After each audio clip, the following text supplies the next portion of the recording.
Sir అంతకుముందు తెలంగాణలో HMDA అధికారిగా పనిచేసిన శివబాలకృష్ణ రీసెంట్గా ఏసీపీ దాడిలో పట్టుబడ్డాడు సార్. దగ్గర 400 కోట్ల సొమ్ముతో. అంటే రీసెంట్ టైంలో చూసుకుంటే తెలంగాణలో ఇంత భారీ మొత్తంలో ఎవరు కూడా ఏసీపీ దాడులు దొరికింది లేదు. సో ఇప్పుడు ఈయన దొరకడం జరిగింది. మరి ఏం జరిగింది, దీనిపైన మీ ఒపీనియన్ సార్?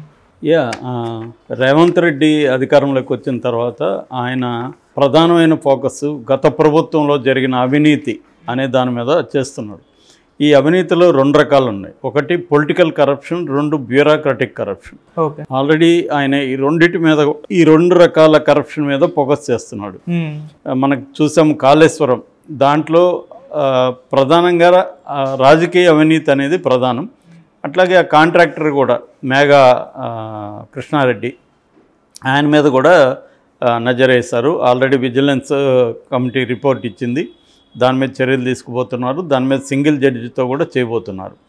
అట్లాగే మిగతా వాటిలో ముఖ్యంగా ల్యాండ్ స్కామ్స్ ఎక్కడెక్కడ జరిగాయి, అట్లాగే ప్రాజెక్ట్స్లో ఎక్కడెక్కడ స్కాములు జరిగాయి. రెండోది కరెంట్ లాంటి విద్యుత్ రంగం లాంటి వాటిలో ఎక్కడెక్కడ అవినీతి జరిగింది. అంటే సిస్టమేటిక్గా రేవంత్ రెడ్డి ఒక్కో దాన్ని బయటపెట్టి వాళ్ళ మీద చర్య తీసుకోవాలనేది రేవంత్ రెడ్డి ప్లాన్గా కనిపిస్తుంది.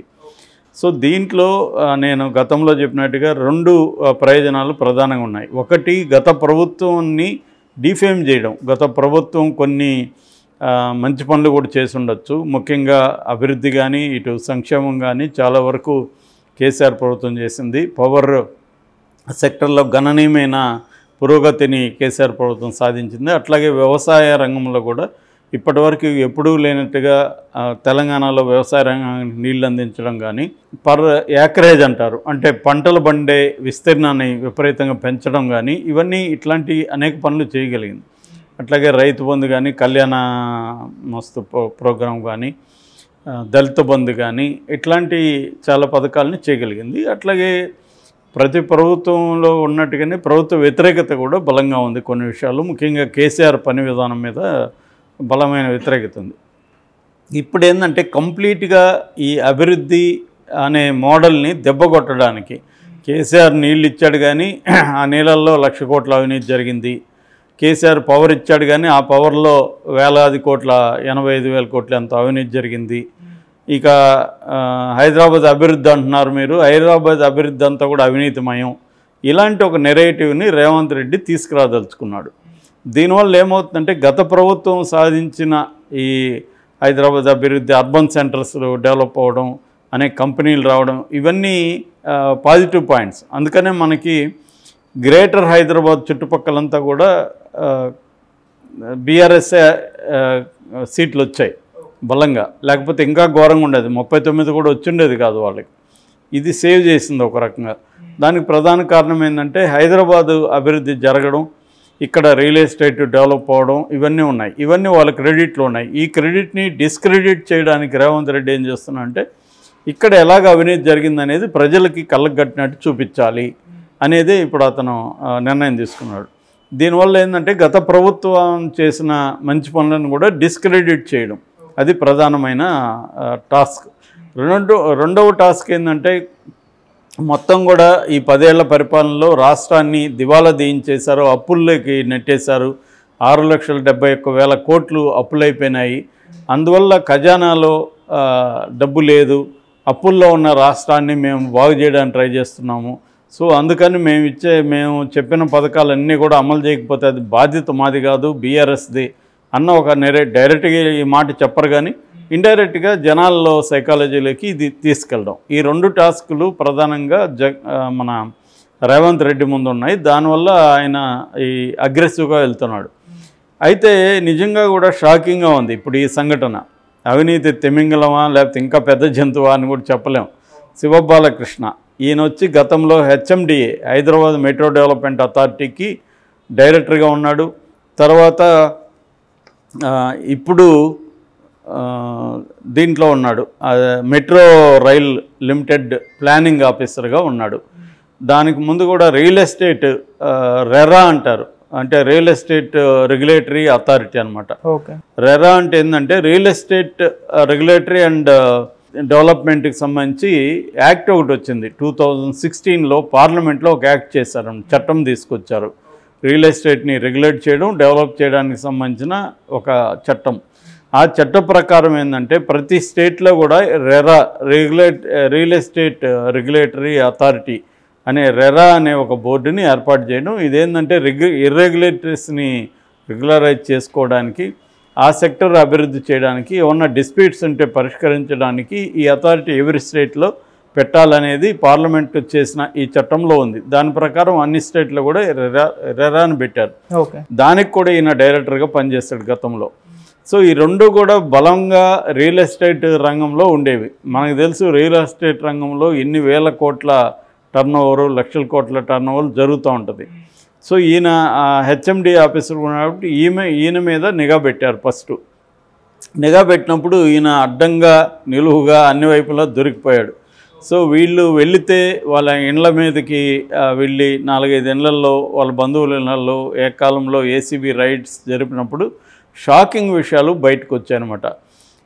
దాదాపు 400 కోట్ల ఆస్తిని ఈయన చేర్చినట్టుగా కనబడుతుంది. 100 కోట్లు ఇప్పటికి సీజ్ చేశారు. ఈయన దగ్గర 40 లక్షల క్యాష్ దొరికింది, 2 కేజీల బంగారు దొరికింది, 80 గడియారాలు, 32 లక్షలు విలువ చేసే 82 గడియారాలు దొరికాయి, 18 ఐఫోన్లు, 14 స్మార్ట్ ఫోన్లు, 10 ల్యాప్టాప్లు దొరికాయి, 100 ఎకరాలకు సంబంధించిన డాక్యుమెంట్స్ దొరికాయి, 4 బ్యాంకుల్లో లాకర్లు ఉన్నాయని చెప్తున్నారు. ఇంకా ఆ లాకర్లో ఏముందో బయటికి తీయలేదు. దానికి సంబంధించిన లీగల్ ఫ్రేమ్వర్క్ని వీళ్ళు ఇప్పుడు ఫాలో అవుతున్నారు. సో ఇప్పుడు అది కాకుండా 3 విల్లాలు ఉన్నాయి, 3 ప్లాట్స్ ఉన్నాయి, కల్వకుర్తిలో 26 ఎకరాలు ఉన్నాయి, జనగామలో 24 ఎకరాలు ఉన్నాయి, యాదాద్రిలో 23 ఎకరాలు ఉన్నాయి, కొడంగల్లో 17 ఎకరాలు ఉన్నాయి. ఇవన్నీ బయటకు వస్తున్నాయి అన్నమాట. ఆయన వాళ్ళ ఇంట్లో డబ్బులు ఇచ్చే యంత్రాలు కూడా పెట్టుకున్నాడంట ఆయన. అంటే అంత డబ్బులు ఆయన క్యాష్ ద్వారా, ఎక్కువగా కరప్షన్ అనేది క్యాష్ ద్వారా వెళ్తుంది. ఈ మధ్య ఆన్లైన్లో కూడా కొంతవరకు చేస్తున్నారు. రకరకాల బినామీల పేర్లు చెప్పి వాళ్ళని ఏదో ఉద్యోగాల్లో కన్సల్టెంట్లుగాను చూపించి వాళ్ళ అకౌంట్లోకి డబ్బులు వేయడం అనే ఒక పద్ధతి కూడా వెళ్తుంది. జీపీఏ నుంచి పేమెంట్స్ చేయడం, మళ్ళీ ఆ అకౌంట్లో నుంచి ఇంకొకరి దగ్గరికి ట్రాన్స్ఫర్, ఈ గందరగోళంగా నెట్వర్క్ని చేస్తున్నారు. ఓకే. అట్లాగే బినామీ ఆస్తులు కూడా ఈయన పేరుతో చాలా ఉన్నాయి. ముఖ్యంగా సత్యం, మూర్తి అనే 2 బినామీలని వీళ్ళు ఫైండ్ అవుట్ చేశారు. వాళ్ళిద్దరు కూడా పరారులో ఉన్నారని చెప్తున్నారు. వాళ్ళిద్దరి పేరుతో కూడా చాలా ఉన్నాయి. ఇంకా బినామీలు ఉండే అవకాశం ఉంది. దాదాపు ఇది 600-700 కోట్ల వర్త్కి వెళ్ళే అవకాశం ఉంది. అంటే ఒక్క హెచ్ఎండిఏ డైరెక్టర్ దగ్గరే ఇంత ఆస్తి ఉందంటే ఈయన ఎన్ని అక్రమ కట్టడాలకి, ఎన్ని అక్రమ ప్రాజెక్టులకి పర్మిషన్లు ఇచ్చున్నాడు అవన్నీ కూడా వెలుగు తీస్తున్నారు. ముఖ్యంగా ఒక హైదరాబాద్లో ఒక పెద్ద కంపెనీకి ఈయన అక్రమంగా విల్లాలు నిర్మించుకోవడానికి పర్మిషన్లు ఇచ్చాడని చెప్తున్నారు. సో ఎందుకంటే విల్లా సెక్టర్ అనేది చాలా బలంగా ఇప్పుడు హైదరాబాద్ చుట్టుపక్కల వెళ్ళింది. ఒక విల్లా అనేది 2 కోట్ల నుంచి 20 కోట్లు 30 కోట్ల వరకు కూడా ఉంటుంది. సో అది వాళ్ళు ఒక 100 విల్లాలు 500 విల్లాలు కట్టినప్పుడు అదే మల్టీ 100 crores లేదా 1000 crores వెళ్ళిపోతుంది ఆ ప్రాజెక్టు. సో అటువంటి వాటికంతా ఈయన పర్మిషన్లు ఇవ్వడానికి డబ్బులు లాగాడని చెప్తున్నారు. సో ఒక హెచ్ఎండిఏ అధికారే ఇంత డబ్బులు లాగితే వీళ్ళ బాసుల దగ్గర ఇంకెంత ఉండాలి అన్నది ఇప్పుడు అందరూ కూడా కాంగ్రెస్ వాళ్ళు మాట్లాడుతున్నారు. అంటే ఇదేంటంటే ఒక దగ్గర అదే తీగలాగితే డొంకంతా కదిలిందన్న పాత సామెత ఉంది కదా, అలాగ ఒక దగ్గర కదిపితే మొత్తంగా బీఆర్ఎస్ పార్టీ మొత్తం అవినీతిమయం అనేది ఇప్పుడు నిరూపించాలనేది బయలుదేరారు. ఈయన ఇప్పుడు అరెస్ట్ చేసి జైలుకి పెట్టారు. ఆల్రెడీ 14 రోజులు, ఫిబ్రవరి 14 వరకు ఆయనకి రిమాండ్ విధించినట్టుగా చెబుతున్నారు. సో జనరల్గా మనకి ఇండియాలో కరప్షన్ అంటే ప్రభుత్వానికి సంబంధించిన కరప్షన్, ప్రైవేట్ కరప్షన్ కూడా ఉంటుంది. చాలామందికి తెలియని విషయం అంటే మన సినిమాలు కానీ ఇవన్నీ ఏం తీస్తారంటే గవర్నమెంట్ కరప్షనే తీస్తుంటారు. నిజానికి ప్రైవేట్ సెక్టర్లో కూడా విపరీతమైన కరప్షన్ ఉంటుంది. కరప్షన్ లేనిది ఏమీ లేదు. చాలామంది ఏమనుకుంటారంటే సో బ్రిటిష్ వాళ్ళ కాలంలో కరప్షన్ లేదనుకుంటారు. అది కూడా రాంగ్. బ్రిటిష్ వాళ్ళ కాలంలో కూడా కరప్షన్ మీద చాలా పుస్తకాలు వచ్చాయి, చాలా స్టడీస్ ఉన్నాయి. నేను 1860లో ఒక బుక్ చదివాను. 1860లో ఒక సీనియర్ ఇంజనీరు కొత్తగా బ్రిటన్ నుంచి భారతదేశానికి రాబోతున్న ఇంజనీర్లకి training class పెట్టాడనమాట.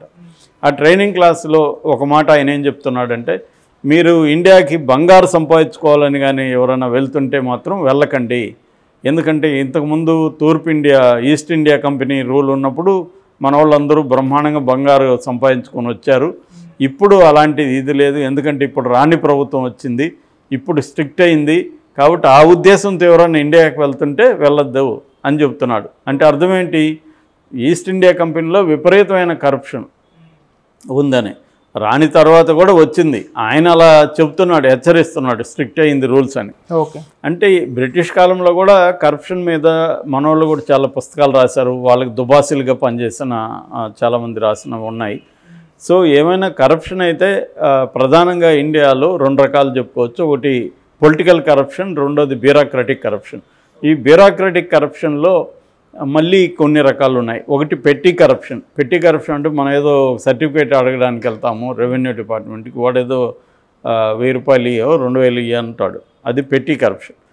Grand corruption. Grand corruption అంటే మనవాడు ఇప్పుడుది అంటే 100 కోట్లాది రూపాయలు తీసుకోవడం. ఎందుకంటే ల్యాండ్ కానీ ప్రాజెక్టులు కానీ మల్టీ 100 లేదా మల్టీ 1000 crores ఉంటుంది కాబట్టి అక్కడ వీళ్ళు కరప్షన్ కూడా క్రోర్స్లోనే ఉంటుంది అనమాట.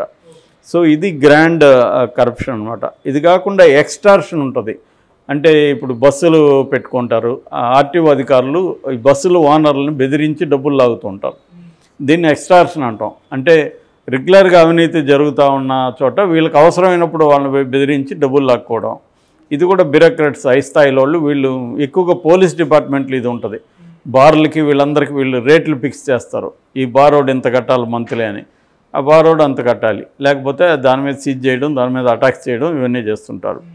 ఇక 4వది నెపోటిజం కూడా ఒక రకమైన కరప్షనే. అంటే మన బంధువులను పెట్టడం, మనకు తెలిసిన వాళ్ళని అధికారులుగా తీసుకురావడం, పోస్టుల్లో పెట్టడం, ఇవన్నీ కూడా బ్యూరోక్రటిక్ కరప్షన్లో భాగమే. ఇంకా పొలిటికల్ కరప్షన్ చెప్పాల్సిన అవసరం లేదు, అది బీభత్సంగా ఉంటుంది. అది ఎందుకంటే ఓటర్లు కూడా కరప్ట్ అయిపోయారు కాబట్టి పొలిటికల్ కరప్షన్ కూడా మాట్లాడే పరిస్థితి లేదు. అందుకనే ఇక్కడ ఏంటంటే సివిల్ సొసైటీ కూడా కరప్షన్లోకి వెళ్ళిపోయింది కాబట్టి సివిల్ సొసైటీ గట్టిగా ఈ కరప్షన్కి వ్యతిరేకంగా ఫైట్ చేసే పరిస్థితి లేదు. దీనికి ఒకటే మార్గం ఏంటంటే ట్రాన్స్పరెన్సీని తీసుకురావడం, టెక్నాలజికల్ ట్రాన్స్పరెన్సీని తీసుకురావడంలో. ఇంతకుముందు ఫర్ ఎగ్జాంపుల్ రైల్వే టికెట్ బుకింగ్లో విపరీతమైన కరప్షన్ ఉండేది. ఇవాళ యాప్స్ రావడం, టెక్నాలజికల్ అడ్వాన్స్మెంట్ రావడంతో ఆ కరప్షన్ చాలా వరకు తగ్గింది. అట్లా ఇప్పుడు ల్యాండ్ విషయంలో కూడా అలాంటివి ట్రై చేస్తున్నాయి కొన్ని గవర్నమెంట్స్.